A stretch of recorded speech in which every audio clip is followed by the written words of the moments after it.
Welcome into Full Time, joining you from beautiful Bank of California Stadium.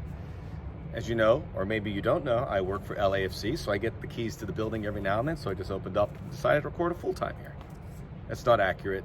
They're very kind enough to let me film this, but I'm glad to be here. It's great. Feels the season's here. I love it. I love it. I love Major League Soccer more. Sorry about that enthusiasm. I like Major League Soccer even more than usual because we are coming off the biggest offseason in the history of Major League Soccer. Don't at me. It's a 100% accurate statement. We have not seen an offseason like that. And I know what you're thinking. Wait, with David Beckham, that was probably the biggest offseason. Or Sebastian Jovinko came, or massive expansion, or Carlos Vela last year. Year one, maybe you could argue that. Maybe you should. But there is something that happened here. And I think to tell the story about the offseason, you got to go back to last season and the pressure that's mounting to get a winning team. What we saw in the postseason, and maybe it was the new postseason format, but we've seen a ruling class develop. And I think that ruling class is here to stay. It can change if new teams are able to infiltrate it. But the idea of a team that finished 6th or 7th, maybe slipping in unexpectedly and going on a run in the MLS postseason, I think is really hard because those top teams are so much better. Last year, we had Seattle, Toronto in the final. 3rd time in 4 years that happens. That's signs of the times. That is a trend developing. The 4 big clubs, in addition to Seattle and Toronto, Atlanta, New York City FC is part of that elite group because of what they've been able to do, certainly last season, and the players they are able, and coaches they are able to attract. LAFC here at Bank of California Stadium rewrote the history books. They are not going anywhere. I have a close eye upon them. They are not going anywhere. They may not have the historic season they had a year ago, but this is a team that will be right at the top again and competing to make MLS Cup. So with that information in your pocket, the reason the offseason was so big is because every club from the top to the bottom had to be active. They couldn't sit there on their hands and say, we'll come out with the same team, we'll bring a couple guys from our academy, we'll be okay. It doesn't work like that anymore. Case in point, the Vancouver Whitecaps finished last in the Western Conference. I don't think they're going to be a playoff team this year, but they knew they had to show signs of moving in the right direction, even though they have to leapfrog way too many teams. They went out, record transfer fee for the club, bringing in Lucas Cavallini from Puebla for about $5-6 million. The Columbus Crew, historically a team that says we'll stay with what we have, redid their roster, let go some guys like Will Trapp that were, you figure, would have been there forever. They went to Mexico, got Lucas Zelarayán to be their fantasista, their creative force.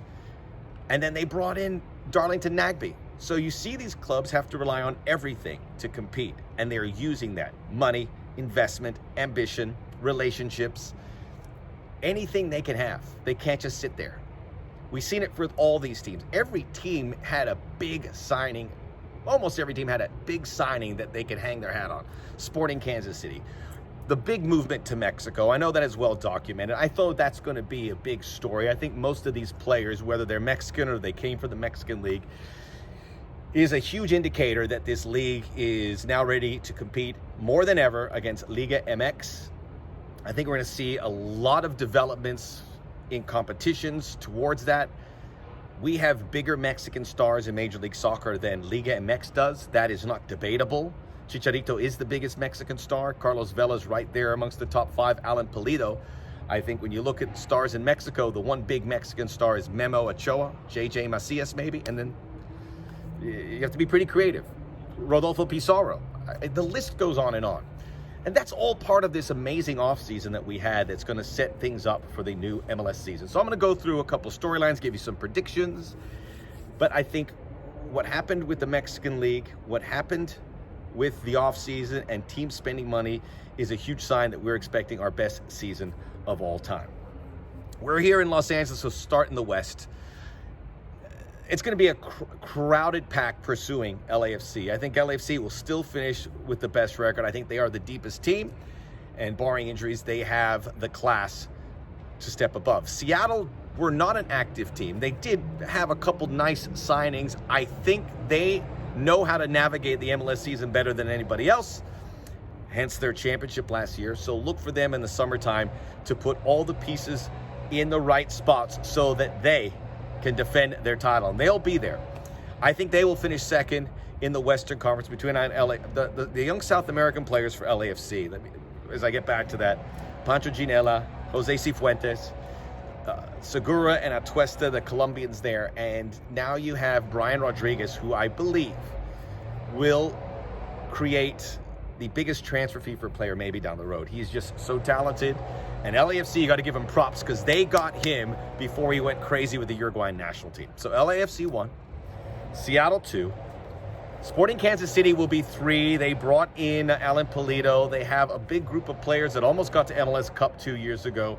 I think Johnny Russell. They have a new center back as well. And Pulido was like that striker they never had. Now they have it. They will finish 3rd.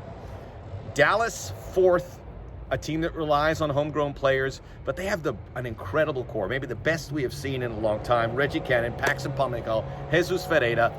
I think a couple of those guys won't be with the team next season, so this is a good push. I think they work hard, and they put nice players against their young stars.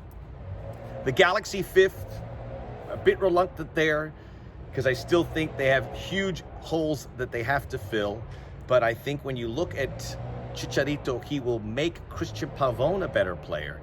And that partnership, I think, will bear fruit. I think they'll fix their defensive frailties as the season moves on. And I'm a huge fan of their coach, Guillermo Barros Esqueloto. Minnesota United 6. They brought in a striker, Luis Amaria. Big fan of Mason Toy. They fixed their defense last year. They have a glorious stadium. They have a good shot. I think they're going to be a postseason team. But again, finishing 5th or 6th in the West, you're still a really good team. San Jose Earthquakes, the Matias Almeida effect. He'll finish in there in 7th place. I like New York City FC in the East to finish just ahead of Atlanta United. Toronto FC, the Michael Bradley injury is there, but I think that's a team that will also find its way at the end. DC United brought in Julian Gressel. Brought us in Edison Flores. Edison Flores, I think, will be in the mix for newcomer of the year. The Peruvian who came from Morelia. Super talented player for DC who make that push. Philadelphia Union, I think they'll take a step back, but they laid the foundation early on. Columbus Crew, for what I mentioned earlier about the new players, and the New England Revolution, who I like. Bruce Arena's done a nice job with them, and they did bring in a nice Polish striker to go with Gustavo Bo, and of course Carlos Gil, who was a remarkable player. So I think at the end I will go with LAFC, New York City FC. I think we could say a team will get in front of LAFC. You can't really say it at this point, but things can change in summer. And I talked about the great offseason. We'll do it all again in the summertime because you can expect some big names to come through. Maybe Miami gets that guy that they've been talking about. By the way, with regards to the expansion teams, I think Miami finishes 8 points, maybe higher than Nashville. I think Inter Miami will get better as the season goes along. Rodolfo Pizarro could be a future MVP candidate in this league. He is that good.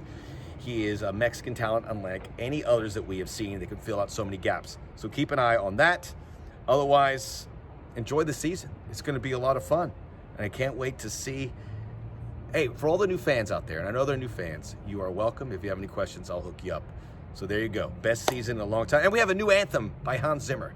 So get accustomed to that. Full time. Subscribe to my YouTube. Appreciate it. You'll appreciate it.